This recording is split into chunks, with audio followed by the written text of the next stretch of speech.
स्वागत है आपका घोषणा पत्र में। मैं अभिसार शर्मा।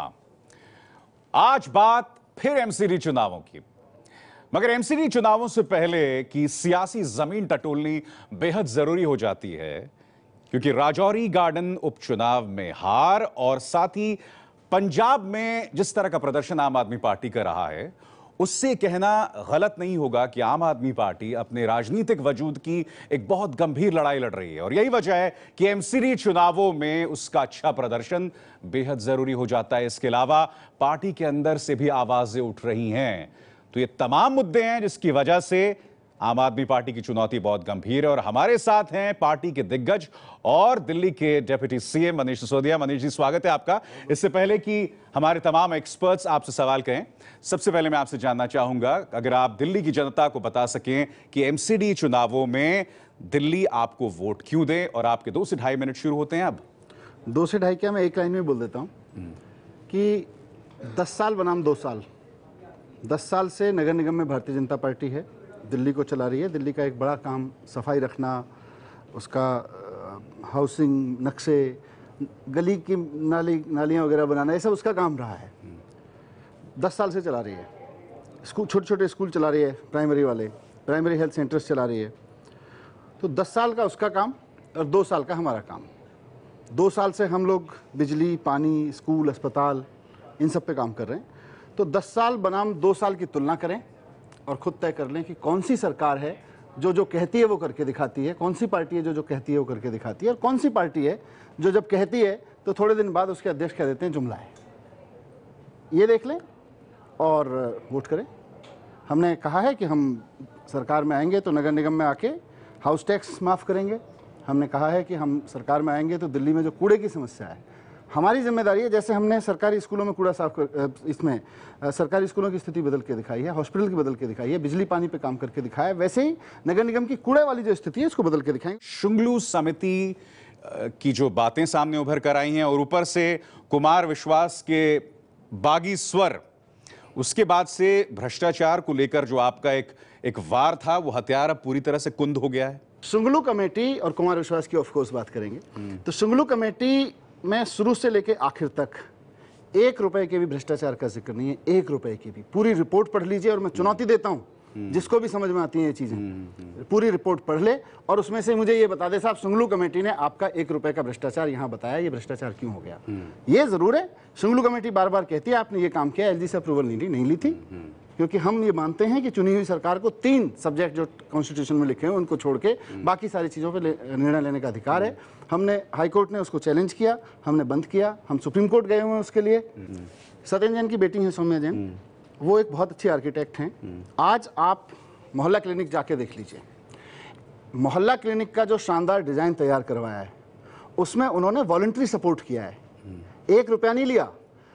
एक तरफ नगर निगम के ये हैं डिस्पेंसरीज हैं, सड़े रहते हैं, क्या शानदार आर्किटेक्ट तैयार किया है, और उस लड़की ने फ्री में तैयार किया है, वॉलंटरी सपोर्ट किया है। अगर उसको वॉलंटरी एडवाइजर ले लिया, 1 पैसा नहीं दिया उस लड़की को, क्योंकि उसके पास एक्सपर्टीज है। अगर वो उसकी बेटी है, उसका बेटी होना गुना। आज दिल्ली के मोहल्ला क्लिनिक का इतना शानदार डिजाइन बनाने में उस लड़की ने जो फ्री में भूमिका निभाई है, वो सत्येंद्र जैन का अपराध है। हमारे सवालात जो होंगे एमसीडी की सियासत और उससे जुड़े आसपास सवाल है। पहला सवाल रिफत आप करना चाहेंगे। आप बिजली और पानी के इसमें आपने बहुत अच्छा काम किया, आप कहते हैं, और लोगों को बड़ा फायदा हुआ।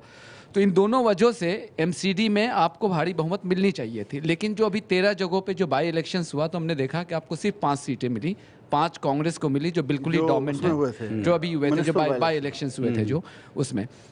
तो आपको क्या लगता है कि ये एमसीडी, बावजूद इसके कि जो 2 रीजंस हमने दिखाए हैं कि पब्लिक सेंटिमेंट्स आपके हक में थी 2 साल पहले, प्लस आपने जो काम भी बहुत अच्छे किए जो आप कह रहे हैं कि आपने किए हैं, बावजूद इसके आपको वो पब्लिक सेंटिमेंट्स आपके लिए वोट में ट्रांसलेट नहीं हो रहे हैं, क्यों ऐसा हो रहा है? देखिए, बाई इलेक्शन का सब अपना डायनेमिक्स होता है। मैं भी पत्रकारिता में ये बाई इलेक्शन के डायनेमिक्स को समझने की कोशिश करता रहा हूँ, आप सारे लोग करते हैं। नरेंद्र मोदी जी चुनाव जीत के आए बनारस से, और अगला बाई इलेक्शन उसी बनारस लोकसभा से कैंट से हार गए। राजनाथ सिंह चुनाव जीत के आए उसी स्वीप में, 282 सीट के स्वीप में। बाई इलेक्शन लखनऊ में हार गए, ठीक है, और उसी यूपी में बाद में जब विधानसभा चुनाव लड़ने गए तो इतनी बड़ी जीत लेके आए हैं।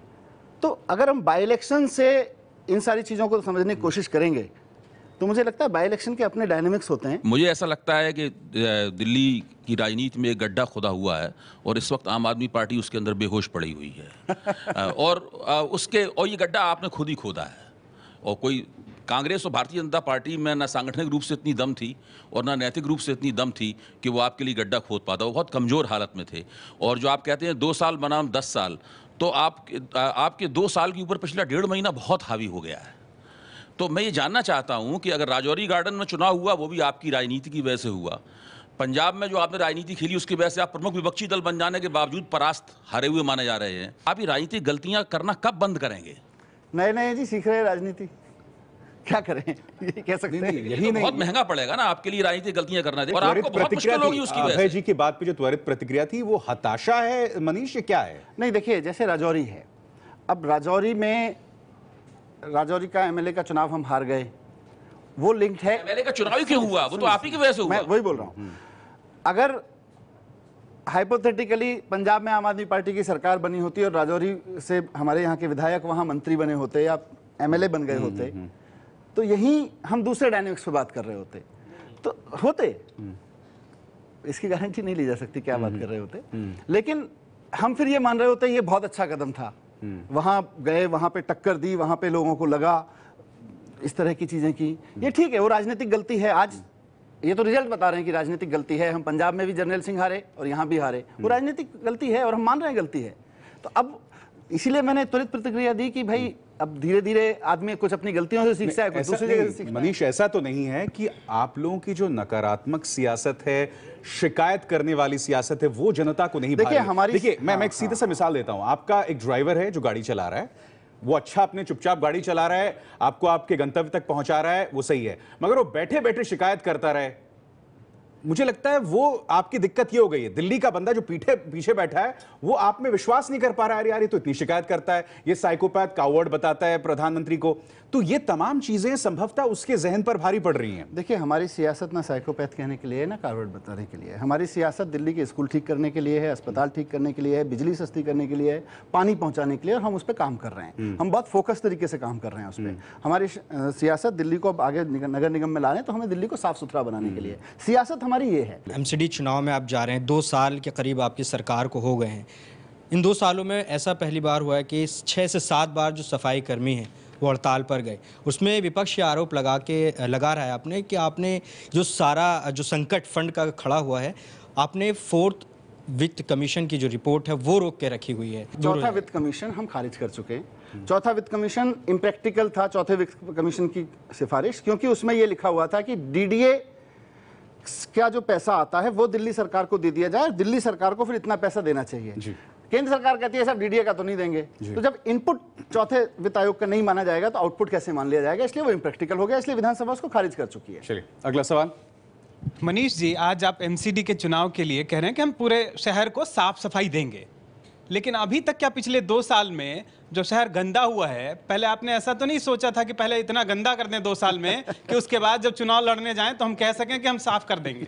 मैं शहर को गंदा करता, मेरे दफ्तर के सामने रोज कूड़ा फेंक के जाते हैं एमसीडी वाले प्रोटेस्ट वाइज। और ये सब छोड़ दीजिए, सफाई कर्मचारियों को तनख्वाह नहीं मिलना सबसे बड़ी प्रॉब्लम है। आप सफाई कर्मचारियों को तनख्वाह दीजिए समय पे, आप सफाई कर्मचारियों को मॉडर्न इक्विपमेंट दीजिए। देश भर में कारें ऐसे ही गलियों में खड़ी होती हैं जैसे हमारे यहाँ होती हैं, लेकिन वहाँ अपने सफाई कर्मचारियों को बढ़िया टूल्स, बढ़िया उनको दस्ताने और कैप वगैरह सब देके, यूनिफॉर्म देके उसके बाद सड़क पे उतारते हैं। आप ये करिए, सफाई कर्मचारी मन से काम करेगा। हम अपनी रिपोर्टिंग के दौरान इतने दिनों में कई सारी कच्ची कॉलोनियों में गए और ये बात अभी भी निकल कर आ रही है कि आम आदमी पार्टी उन कॉलोनियों में पानी पहुंचाने में नाकाम रही है। और दूसरा सबसे बड़ा मुद्दा है शौचालय का, और उनका जीवन जो है वो नारकीय जीवन। ऐसे में आप कितने इस बात का दावा ठोक सकते हैं कि आपने दिल्ली जल बोर्ड के जरिए लोगों के पानी की सुविधा बढ़ाई है और उनके लिए स्वच्छता या शौचालय की सुविधा को बढ़ाई है? क्या आप इस पर बताना चाहेंगे? दिल्ली में जब हम आए थे तो 60% कॉलोनियों में ही पीने का पानी पाइपलाइन से पहुंचता था, टैंकर माफिया से जाता था। पिछले 2 साल में 309 नई कॉलोनियां, बड़ी बड़ी कॉलोनियां, द्वारका जैसी मतलब ऑर्गेनाइज कॉलोनी भी और संगम विहार जैसी कच्ची कॉलोनी भी, दोनों तरह की 309 कॉलोनीज को पाइपलाइन से जोड़ा है, वाटर पाइपलाइन से पानी पहुंचाया घर घर तक। लेकिन उससे पहले आप 5 साल उठा के देखेंगे, हमारे आने से पहले सिर्फ 14 कॉलोनियों को पानी के पाइपलाइन से जोड़ा गया था। वो स्पीड 5 साल में 14 कॉलोनी दिल्ली जल बोर्ड द्वारा पिछले 5 साल में और अब 2 साल में 309 कॉलोनी, जमीन आसमान का अंतर है। आप लोगों ने सरकार में आने के बाद आम आदमी कैंटीन को धरातल पर उतारने की बात कही थी, 100 कैंटीन आएंगी, 10 रुपए में आप लोग खाना देंगे। अब बीजेपी ने एमसीडी में उसे अपने मैनिफेस्टो में शामिल किया, वो खाना देने वाले हैं। आप लोग क्यों नहीं कर पाए ये चीज़? हमने कुछ जगह किया है, हमने कुछ अस्पतालों में किया, लेकिन अभी हम नहीं कर पाए क्योंकि ये एलजी और इन सब में 400 फाइलें और शुंगलू कमेटी और इन सब में रह गए, क्योंकि वो फाइलें वहाँ मंगवा ली गई। पर हम करेंगे, बीजेपी भी कर देगी तो अच्छा। उन्होंने अब तक क्यों नहीं किया? मतलब 10 साल से जो काम नहीं किया, आप कह रहे 10 साल से तो लूटा है, अब कहेंगे नहीं नहीं अब आपको खाना खिलाएंगे। मनीष जी, मेरा नाम जैनेंद्र है। 2 सवाल है मेरे, एक का जवाब हाना में दे दीजिएगा। एमसीडी को अगर हम ऑब्जेक्टिव टाइप्स नहीं, वो जवाब हाना में ही है। एमसीडी को अगर हम देखते हैं तो पिछले 5 सालों में निगम की हालत इसलिए बिगड़ी है ज़्यादा, खासतौर पे पूर्वी और उत्तरी की, क्योंकि विभाजित हो गया। साउथ सही स्थिति में है और ईस्ट की हालत बहुत बुरी है। तो आम आदमी पार्टी का एक तो मैं स्टैंड जानना चाहता हूँ यूनिफिकेशन पे, क्या आप लोग इसको एक करने के पक्ष में हैं, और अगर हैं तो अब तक किया क्यों नहीं है? और दूसरा ये कि आप लोग दिल्ली को पूर्ण राज्य के दर्जे पे कभी जनमत संग्रह की बात करते थे जब आप लोग नई नई सरकार में आए थे, लेकिन अब जब चुनाव हो रहा है तो आप लोग इस मुद्दे पे चर्चा ही नहीं कर रहे हैं। आपको नहीं लगता कि आपको इस मुद्दे पर बात करनी चाहिए? यूनिफिकेशन पे अभी मेरा कोई ओपिनियन नहीं है। यूनिफिकेशन है, डिसेंट्रलाइजेशन ज़्यादा अच्छा है, सेंट्रलाइजेशन ज़्यादा अच्छा है। नगर निगम की स्टडी को जब हम काम करेंगे वहाँ करके बताएंगे कि यूनिफाइड होना चाहिए कि होना चाहिए। दूसरा आपने बोला इसका पूर्ण राज्य का, नगर निगम चुनाव का मुद्दा साफ सफाई है, इसका मुद्दा हाउस टैक्स है, इसका मुद्दा लोग नक्शा पास कराने में दुखी रहते हैं, वो है। नगर निगम के चुनाव के जो मुद्दे हैं हम उस पर बात कर रहे हैं, और हम चैलेंज करके कह रहे हैं कि पिछले 10 साल में भारतीय जनता पार्टी ने इनमें से एक भी मुद्दे पे काम किया हो जो नगर निगम के मुद्दे आ जाए। जी, भारतीय जनता पार्टी तो नगर निगम के चुनावों में राष्ट्रवाद बनाम एंटी नेशनल का मुद्दा उठा रही है, और आप दिल्ली के स्टेटहुड का मुद्दा नहीं उठा सकते? क्या बात कर रहे हैं आप? मनीष, यही सवाल मैंने मनोज तिवारी से पूछा था जो शो में आए थे। ये जो रस्साकशी है दिल्ली सरकार और केंद्र में बीजेपी या एमसीडी के बीच में, जो जिस पर बीजेपी का शासन है, इस रस्साकशी का खामियाजा जो है वो दिल्ली की जनता भुगत रही है। बिल्कुल भुगत रही है। तो कहीं ना कहीं या तो आप अप्रोच करें, एक संवाद की कोशिश करें, वो तो कहीं नहीं दिखाई दे रहा है। नकारात्मकता दोनों तरफ से दिखाई देती है। आज बता दीजिए, नगर निगम को पिछले 5-7 सालों में हमने 1.5 गुना पैसा दिया है कि नहीं दिया? 1.5 गुना। जितना पैसा 2010 से लेके 2015 तक नगर निगम के पास गया, उससे 1.5 गुना पैसा हर साल पिछले 2 सालों में 1.5 गुना फंड नगर निगम को दिया गया है।